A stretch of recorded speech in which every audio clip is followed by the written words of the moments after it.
이 시간은 부활에 대해서 말씀을 나누도록 하겠습니다.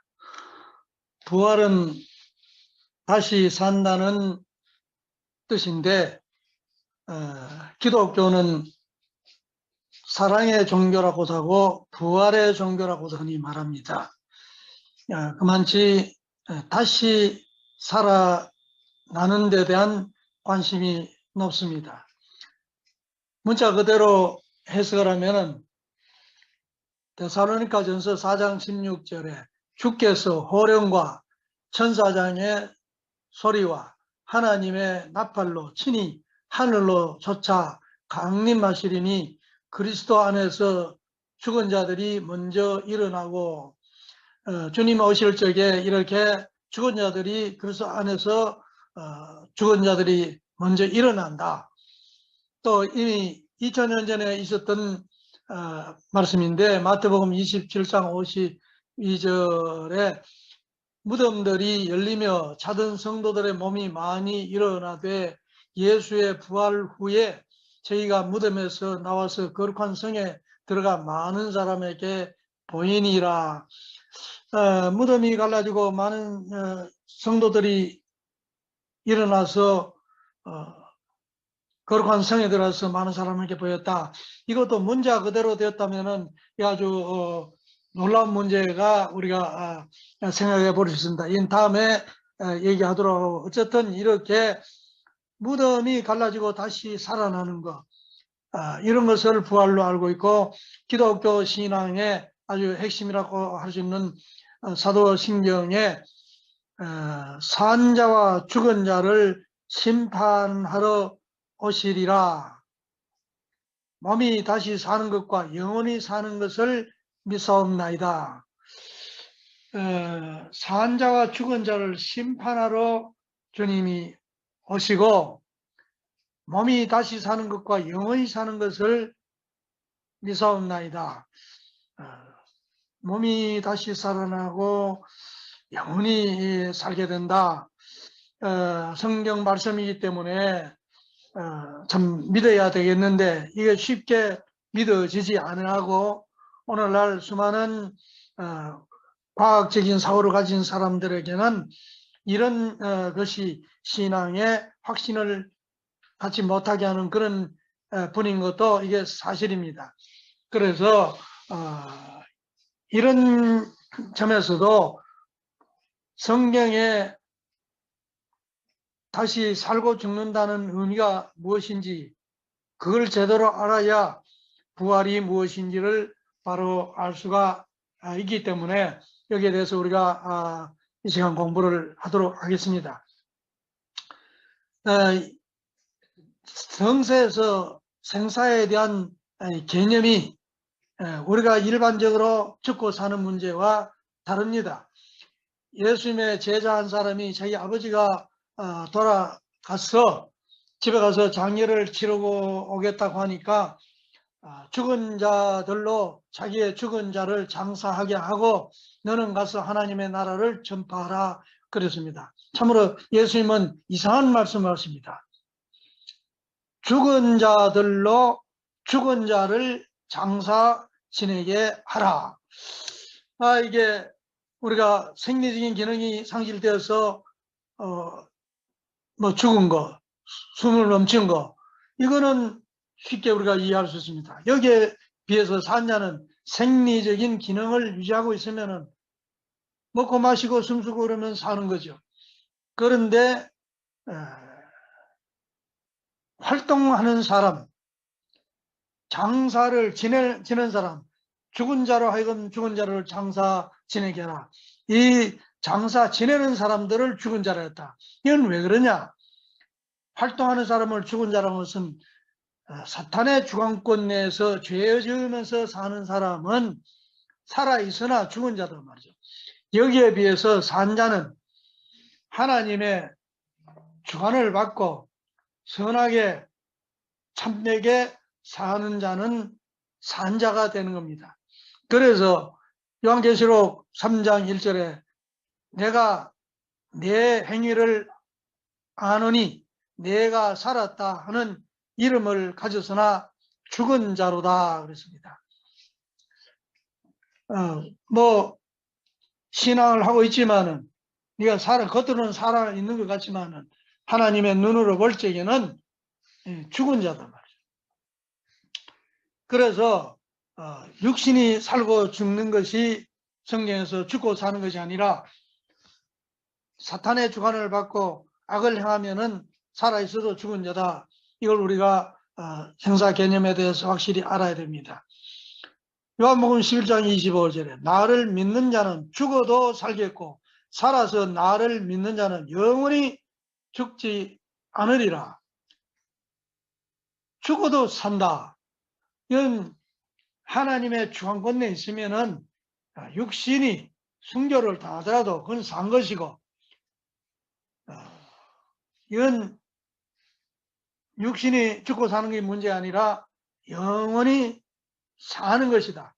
그래서 바로 사탄 주관권 내에서 악을 행하면서 살면 죽은 자고, 하나님의 주관권 내 하나님의 사랑 가운데 선하게 살면은 육신이 설사 죽더라도 영원히 사는 거다.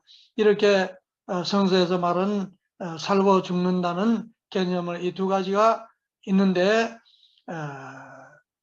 이 육신이 죽고 사는 이 죽음에 대한 개념보다도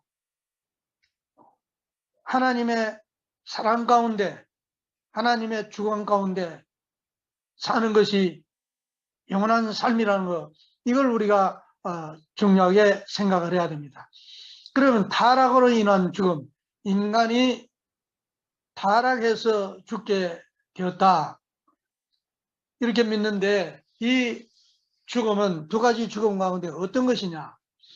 타락으로 인한 죽음은 육신의 죽음이 아닙니다. 창세기 2장 17절에 아담 에와에게 하나님이 선악과를 따먹지 마라. 따먹는 날에는 정령코 죽으리라 했죠. 선악과를 따먹고 그날 무슨 약을 먹고 직사를 하듯이 이렇게 선악과 따먹는 날 죽은 것이 아닙니다. 그 후에 아들, 딸을 낳고 오랫동안 더 지상에 살았습니다. 그는 선악과를 따먹고 죽었다는, 그날 죽었는데 그건 뭐냐?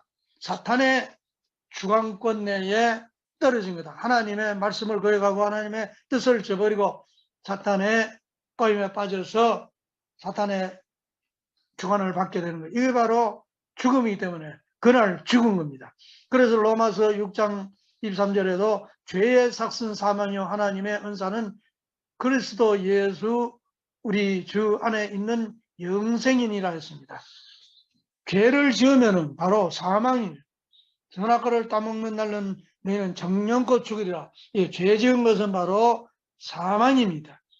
언제라도 우리가 하나님의 주관을 벗어나고 악을 행하면은 죽음이라는 것을 이해를 해야 되겠습니다. 요한 1서 3장 14절에도 우리가 형제를 사랑함으로 사망에서 옮겨 생명으로 들어간 줄을 알거니와 사랑치 아니하는 자는 사망에 거하느니라.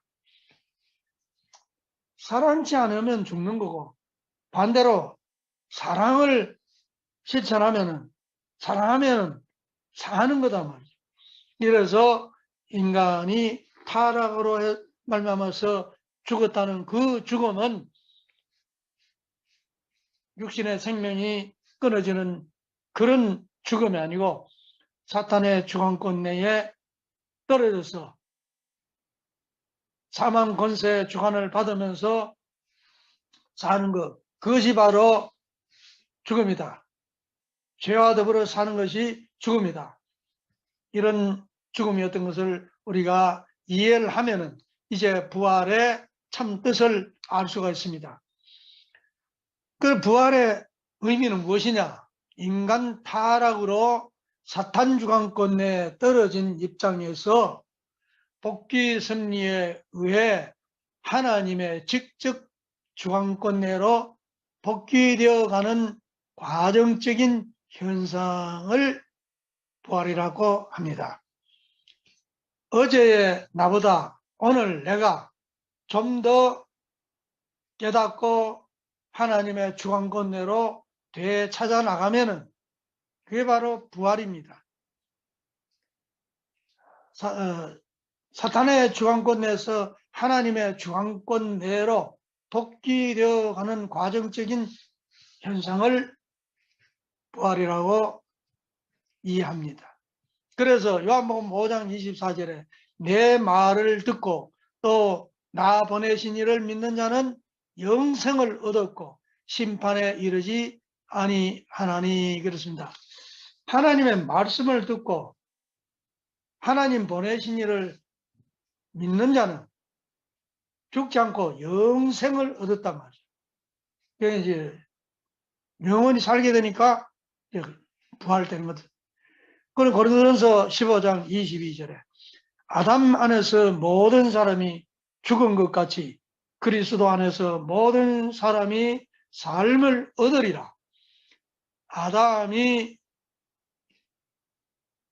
하나님의 말씀을 저버리고 뜻을 저버리고 사탄의 말을 따라가서 사탄의 주관을 받음으로 말미암아서 그날 죽게 되었고 그 후손들도 모두가 사탄의 주관을 받게 되므로 모두 죽게 된 겁니다. 그래서 아담 안에서 모든 사람이 죽은 것 같이 이제 하나님이 보내신 그리스도를 따르고 그리스도의 말씀을 받아들이고 뜻을 받아들이고 따름으로 말미암아서 그리스도 안에서 모든 사람이 삶을 얻으리라.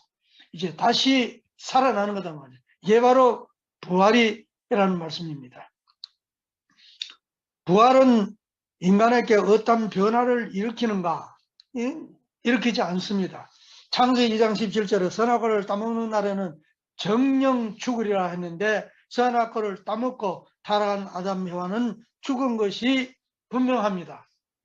그날 선악과를 따먹는 날 죽었습니다. 그러나 외형적으로는 아무런 변화도 일어나지 않았습니다. 죽지 않고 그 후에 아들, 딸도 낳고 오랫동안 지상에 더 살다가 죽었습니다. 선악과를 따먹은 그날 죽었는데 뭐 얼굴의 표정이라든가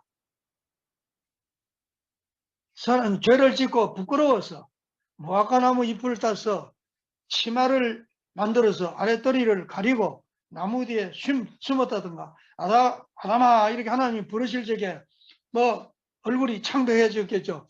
그런 어떤 표정은 달랐지만은 그러나 근본적으로 뭐 도저히 다른 사람으로 이렇게 변해버린 것은 아니다 말이죠.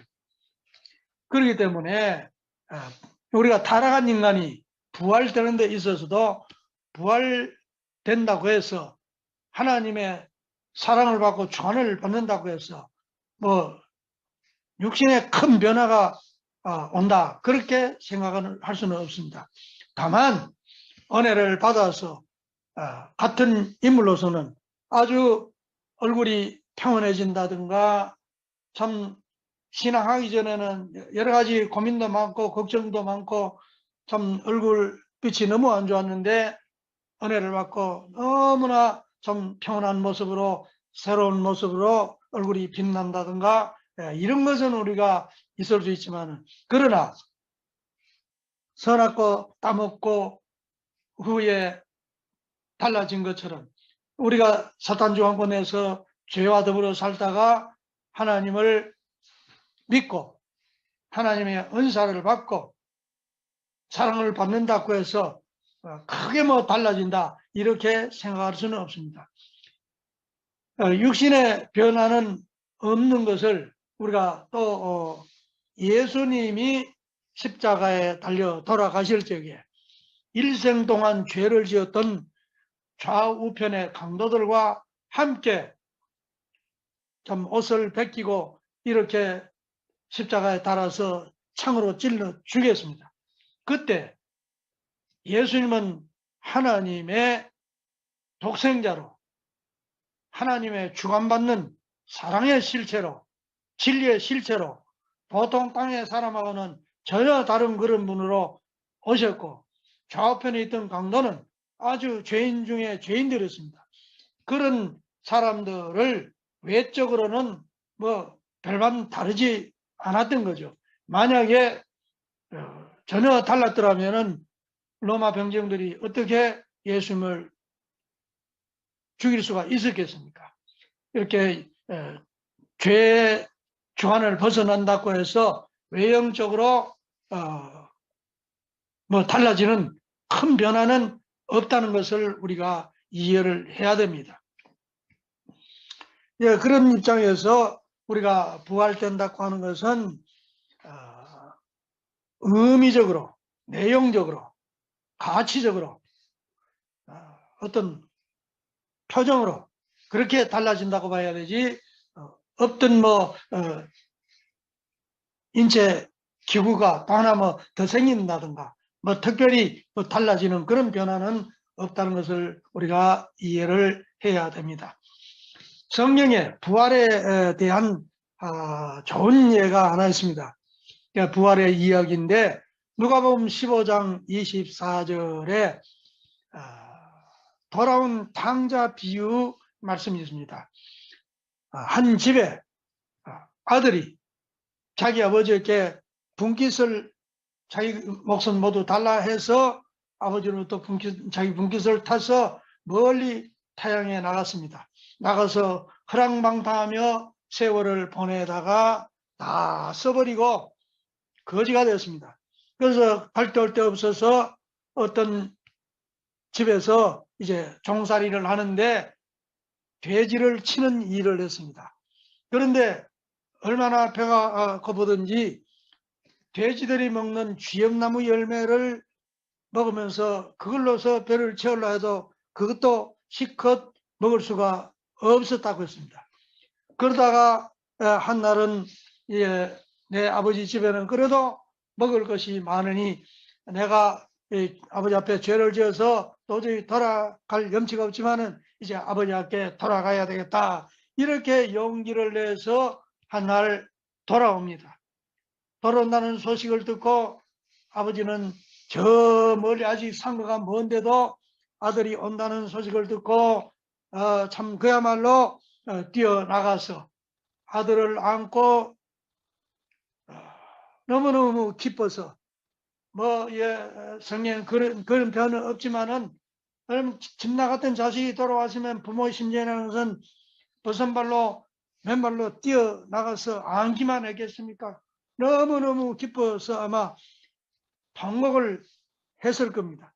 그러면서 이 아들을 이제 데리고 집에 와서 종들을 시켜서 내 죽었던 아들이 이제 살아났으니 잃었던 아들을 찾았으니 이제 좀 너무도 기쁘다. 그러면서 비단 옷을 입히고 가죽신을 신기고 반지를 끼우면서 저 살찐 송아지를 잡아라. 잔치하자. 너무도 기쁜 날이다. 죽었던 내 아들이 살아난 날이다. 부활된 날이다. 잃었던 아들을 찾은 날이다. 이것이 아버지 품을 떠났다가 아버지 품에 되돌아오는 것, 잃었던 아들을 다시 찾은 것, 죽었던 아들이 다시 살아난 것과 같은 이것이 바로 부활이에요.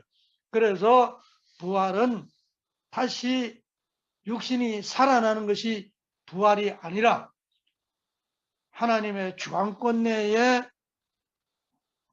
되돌아오는 것, 이것이 부활이라는 것을 우리가 이해를 하면서 그럼 육신이 다시 살아난다라든가 이런 부활은 무엇을 의미하는지 그건 다음 시간에 또 말씀을 나누도록 하겠습니다. 감사합니다. 오늘은 여기까지만 말씀을 나누도록 하겠습니다.